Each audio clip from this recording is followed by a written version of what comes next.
It begins with chaos. Fire, shouting, and the sound of chains breaking. In the middle of it all, I was still a boy. I find myself in a battleship medical center. A wounded man is bleeding badly and everyone is panicking. The problem? They expect me to fix him. There's just one small detail.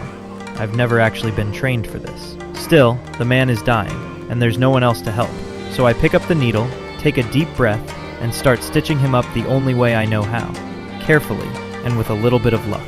Sometimes saving a life is just another kind of gamble. And speaking of gambling, that's where my real trouble begins. A dangerous man reminds me of a debt I owe, a very serious debt. And if I don't repay it soon, he plans to take my hand as payment. For a surgeon, losing a hand is the same as losing a life. Just when things couldn't get worse, Lady Belle Fox appears again. Brilliant, stubborn, and absolutely determined to become a surgeon. The problem? Women aren't allowed to study medicine, but she already knows my secrets, and she plans to use them. So she reminds me of our agreement. If I want my past to stay buried, I must teach her everything I know. Together, we begin working in the hospital, but not everyone is happy about it. Professor McGregor, the head surgeon, thinks our ideas are ridiculous. Lady Belle believes surgery should be cleaner, safer. To him, it's nonsense. To us, it might save lives. Soon, we face our biggest test. A patient arrives with severe internal injuries.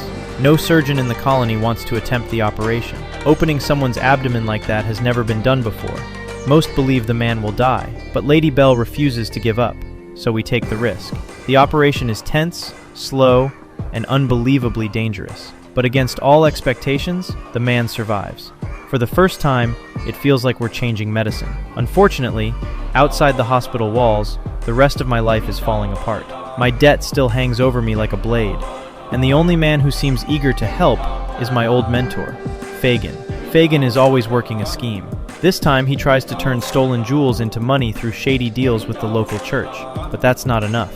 So he comes up with something bigger, something far more dangerous, a plan to steal from the military barracks. Even hearing the plan reminds me of my old life in London, the life I promised myself I'd leave behind.